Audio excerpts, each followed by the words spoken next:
Hello guys, आज के इस वीडियो में हम करने जा रहे हैं मिनिमम वेजेस एक्ट 1948। ये है एक्ट नंबर 11 1948 का। इंट्रोडक्शन की बात करें तो the minimum Wages Act 1948 was enacted to secure minimum wages for worker in certain specified employment to ensure they can meet their basic need and live a decent life. यानी जो ये act था 48 का, ये इनेक्ट किया गया ये secure करने के लिए कि जो वर्कर है उनको मिनिमम वेजेस मिले इन सर्टेन स्पेसिफाइड एम्प्लॉयमेंट। कुछ स्पेसिफाइड एम्प्लॉयमेंट मेंशन है, इसमें शेड्यूल दिया रखा है, उसमें शेड्यूल्स में एम्प्लॉयमेंट मेंशन कर रखे कि इस एम्प्लॉयमेंट्स के जो वर्कर्स हैं उनको मिनिमम वेजेस मिले। इस बात की सिक्योरिटी यहाँ पे दी गई है और इससे क्या हो सके, ensure they can meet their basic need, जिससे उनकी बेसिक नीड कंप्लीट हो सके और वो एक डिसेंट लाइफ जी सके। तो ये सारा एक्ट इस जो अभी पढ़ लेते हैं आगे। It applies to all the industries and employees across India. सभी इंडस्ट्री और सभी एम्प्लॉयज़ जो इंडिया के ऑल ओवर द इंडिया में है उन पे ये एप्लीकेबल है with provisions for periodic revisions. Time to time इसमें रिवीजन होती रहती है, ठीक है। ऐसा नहीं कि फ़िक्स है, मिनिमम वेजेस फ़िक्स है या पर्टिकुलर जो आपकी एम्प्लॉयमेंट है वो फ़िक्स है। अमेंडमेंट होते रहे, एम्प्लॉयमेंट ऐड होती रही और रिविजन्स होता रहा मिनिमम वेजेस फ़िक्स होने के लिए भी। तो इसमें टोटल सेक्शन 30 है, पार्ट इसके अंदर 5 है, शेड्यूल इसके अंदर 1 है जिसमें पार्ट ए और पार्ट बी है। पार्ट ए के अंदर 21 एम्प्लॉयमेंट है और पार्ट बी ये जो है आपकी माइंस या इंडस्ट्री से रिलेटेड है, जबकि पार्ट बी में आपकी एग्रीकल्चर से रिलेटेड है। एक्सटेंड है ये ऑल ओवर द इंडिया में। कम इनटू फोर्स आया ये 15 मार्च 1948 को। तो जो यहाँ पे शेड्यूल्स के अंदर जो एम्प्लॉयमेंट है गिवन उन एम्प्लॉयमेंट के वर्कर्स को की मिनिमम वेजेस को सिक्योर करता है ये एक्ट। अब अमेंडमेंट के साथ इसके शेड्यूल के अंदर एडिशन होती रहती है, तो ये सब आपको इसके अंदर बताया जाएगा कि कैसे अमेंडमेंट होती है, क्या किसके पास पावर है, ये हम आगे पढ़ेंगे। The economic policies and labour law complement each other in India to ensure the social justice and economic well-being of the worker. The Parliament enacted the Minimum Wages Act 1948, enacted to address the growing concerns of worker exploitation and inequality. तो mainly इसका concern किस पे था, workers की exploitation को रोकना और inequality जो होती जा रही है उसको रोकना, ठीक है। The act has far-reaching implications for both employers and employee. The primary objective of the Minimum Wages Act 1948 is to safeguard the interest of the workers by providing a mechanism for ensuring a bare minimum level of wages.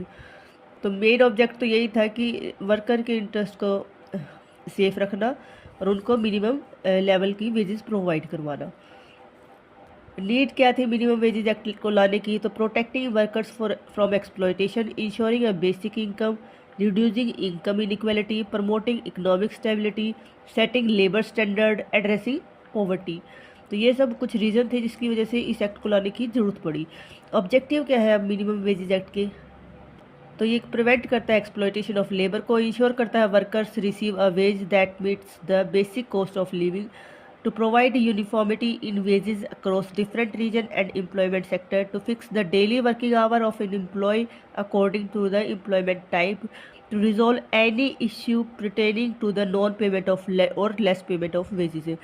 तो इसका main क्या, exploitation रोका इसने workers की या labours की, ensure किया कि वो बेसिक कॉस्ट ऑफ लिविंग उनको प्रोवाइड किया जाए, उसके बाद यूनिफॉर्मिटी लेके आए, उसके बाद डेली वर्किंग आवर्स आपका जैसे एम्प्लॉयमेंट जिस टाइप की है उस हिसाब से उसको किया, उसके बाद रिजॉल्व किया किसी भी टाइप का आपका इशू है नॉन पेमेंट को लेके या लेस पेमेंट को लेके। इससे अलग इस एक्ट में आपको बताया गया है to establish and provide the power and duties of inspector, to establish and provide the power and duties of labour commissioner and other important labour officer, to provide the power to make rules to the appropriate government. Appropriate government के पास क्या power है, inspector के पास क्या power है, या labour commissioner और अदर जो ऑफिसर हैं उनकी क्या पावर है, ये सभी सेक्ट के अंदर बताया गया है।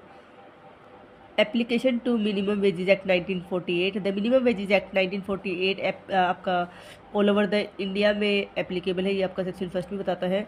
उसके बाद तो गवर्नमेंट जो होती है वो फिक्स करती है minimum wages for schedules employment. जो शेड्यूल्स एम्प्लॉयमेंट यानी जो शेड्यूल्स के अंदर जो एम्प्लॉयमेंट मेंशन है उसके लिए अप्रोप्रिएट गवर्नमेंट मिनिमम वेजेस आपका जो है फिक्स करती है। एप्लीकेबल और ये कहाँ पे होएगा, तो ये एप्लीकेबल आपका शेड्यूल्स एम्प्लॉयमेंट जो कि इंडस्ट्रीज ऑक्यूपेशंस जो एग्रीकल्चर जो भी स्पेसिफाइड हो सेक्टर के अंदर शेड्यूल के अंदर वो सब पे एप्लीकेबल है। और ये ऑर्गेनाइज और अनऑर्गेनाइज दोनों सेक्टर्स पे एप्लीकेबल होता है, स्किल्ड और अनस्किल्ड दोनों ही टाइप की एम्प्लॉयमेंट पे। देन हम कंसेप्ट ऑफ मिनिमम वेजेस की बात करें तो मिनिमम वेजेस क्या होता है, lowest wage fixed by law which an employer must pay to worker. Law के द्वारा जो लोवेस्ट वेज फिक्स किया जाता है जो एम्प्लॉयर को देना ही देना पड़ता है वर्कर को। फीचर्स की बात करें तो इसके फीचर्स क्या है, ये स्टैट्यूटरी होएगा, लीगल ऑब्लिगेशन होएगी, यहाँ पे नॉन नेगोशिएबल होएगा, फिक्स फॉर शेड्यूल एम्प्लॉयमेंट और इंक्लूड बेसिक्स प्लस लॉयल्स यहाँ पे होएगा आपका।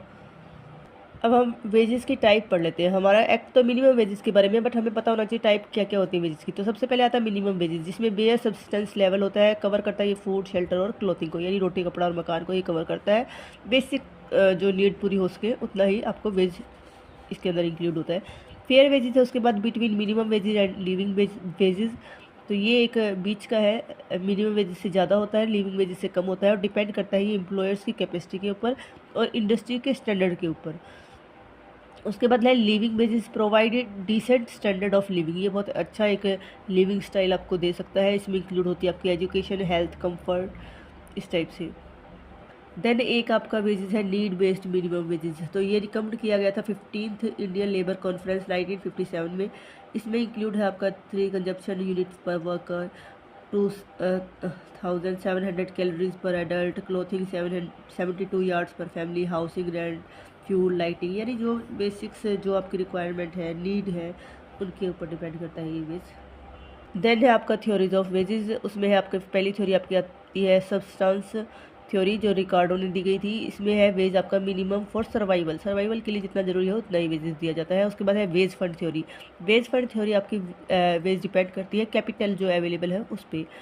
उसके बाद रेजिडुअल क्लेमेंट थ्योरी, इसमें आपका labour gets left over the profit, profit के बाद जो बच गया जो प्रॉफिट होता है उसमें से आपको दिया जाता है।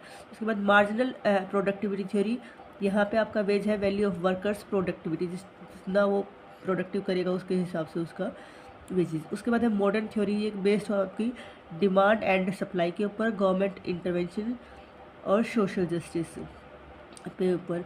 उसके बाद हम इसको सेक्शन वाइज आप हमारा एक्ट को बहुत डिटेल में कर लेते हैं। अब यहाँ पे टोटल इसके अंदर 30 सेक्शंस है। तो पहला पार्ट जो है उसमें आपके 2 सेक्शंस हैं। जैसे फर्स्ट है प्रीलिमिनरी, इसके अंदर आपका शॉर्ट टाइटल दिया गया है, एक्सटेंड दिया गया है और कमिटमेंट दिया गया है। टाइटल आपको पता ही है, the minimum Wages Act 1948, extend ये ऑल ओवर द इंडिया है। और कमेंसमेंट की बात करें तो आपको पता है 15 मार्च 1948 को ये इन्फोर्स में आया। उसके बाद सेक्शन 2 में आपको पता है डेफिनेशन होती है। 2 के ए में एडोलसेंट की डेफिनेशन है, जो कम्प्लीटेड 14 ईयर कर चुके हो और नॉट कम्प्लीटेड 18 ईयर हो उसको हम एडोलसेंट बोलते हैं। उसके बाद 2 के बी में आपकी है 2 के बी में आपका है appropriate government refer to the central government for employment in railway, mines, oil fields, major parts etcetera and the state government for all other employment.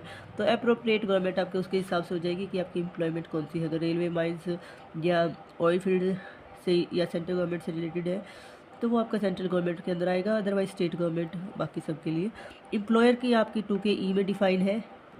Employer include करता है पर्सन हु डायरेक्टली और indirectly employees worker in A schedules employment. उसके बाद 2 के D में आपका है schedules employment, any employment specified in the schedules under the act for which minimum wages must be fixed. जो भी एम्प्लॉयमेंट मेंशन है उस शेड्यूल्स के अंदर वो सारा आपका शेड्यूल्ड एम्प्लॉयमेंट है। उसके बाद 2 के एच में आपका वेजेस इंक्लूड है। वेजेस आपका है all forms of remuneration payable to worker but include house rent allowance, HRA, overtime wages और एक्सक्लूड है ये, बाकी सारा आपका हो सकता है बट ये HRA, ओवर टाइम वेज और बोनस और एनी अदर स्पेशल अलाउंस, इन सबको छोड़ के जो भी आपका होता है, जो भी रेम्यूनरेशन दिया जाता है वो आपका वेजेस के अंडर आता है।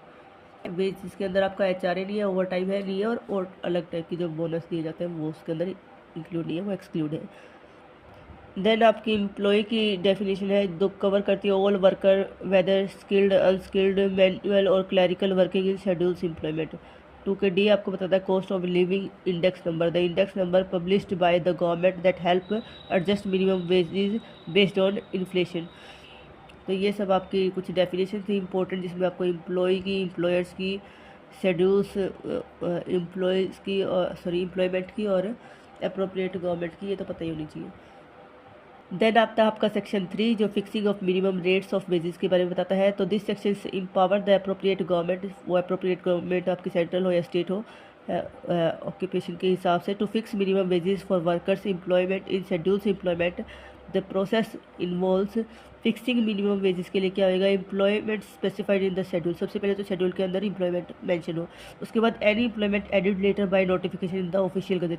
अगर कोई और एम्प्लॉयमेंट को भी ऐड करना है तो जो गवर्नमेंट है वो नोटिफिकेशन के साथ, ऑफिशियल गजट में नोटिफिकेशन के साथ उसको ऐड कर सकती है। टाइप ऑफ मिनिमम वेजेस किस टाइप से होगी, आपकी टाइम रेट कि कितने घंटे के हिसाब से कितना काम किया या कितने दिन किया, कितने मंथ किया, उस हिसाब से होती है। एक पीस रेट होती है जो कि बेसिस पर यूनिट ऑफ वर्क डन, कितना यूनिट उसने वर्क किया उसके हिसाब से। उसके बाद गारंटेड टाइम रेट कि 1 घंटे में 4 पीस बना ही लेगा, उस हिसाब से आपका wages insured for particular working time. Over time rate आपका हायर होता है वेजेस से फॉर ओवर टाइम वर्क, जो नॉर्मल आपका वर्क के लिए दिया जाता है तो ओवर टाइम में ऑलवेज उससे ज़्यादा ही दिया जाता है, तो ये आपका ओवर टाइम रेट होगा। देन आपकी क्लासिफिकेशन ऑफ वर्कर होती है। द गवर्नमेंट में fix different wages rates based on, वो किस पे बेस करेगी, आपके skilled unskilled semi skilled and highly skilled workers, तो उनके हिसाब से होगी। ऐसे नहीं है कि हाँ फिक्स करता है, बट वो उसके हिसाब से फिक्स करता है क्या क्या स्टैंडर्ड उसके होते हैं। उसके बाद लोकेलिटी और रीजन को देखा जाता है। उसके बाद नेचर ऑफ एम्प्लॉयमेंट देखा जाता है, रेगुलर है, टेम्प्रेरी है, कैजुअल है। उसके बाद एडल्ट एडोसेंट चिल्ड्रन है या अप्रेंटिस है, तो ये सब कुछ ध्यान में रख के फिक्स करती है government.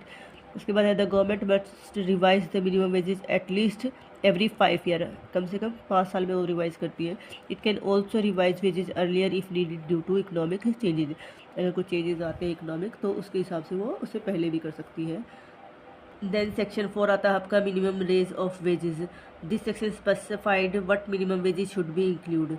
Component of minimum wages में आपका क्या क्या आएगा, basic rate of wages and a cost of living allowance, ठीक है। उसके बाद basic rate of wages with a variable dearness allowance, यानी डीए भी आएगा, बेसिक भी आएगा, and all inclusive rate covering both basis wages and allowance, और भी जो भी रेट है आपके जो बेसिक वेजेस और अलाउंस को कवर करते हैं तो वो सब आएंगे। The minimum wages can be fix on different basis such as time based, इसमें डेली वीकली मंथली हो सकता है, पीस बेस्ड, बेस पर यूनिट ऑफ आउटपुट प्रोड्यूस्ड, तो ये सब आपका है। तो सेक्शन 3 ने बताया कि फिक्स जो करेंगे मिनिमम रेट वो क्या देख के करेंगे। उसके बाद सेक्शन 4 ने बताया कि वो मिनिमम रेट क्या होगा।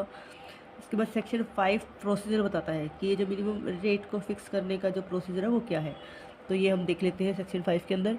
सेक्शन 5 बताता है procedure for fixing and revising minimum wages.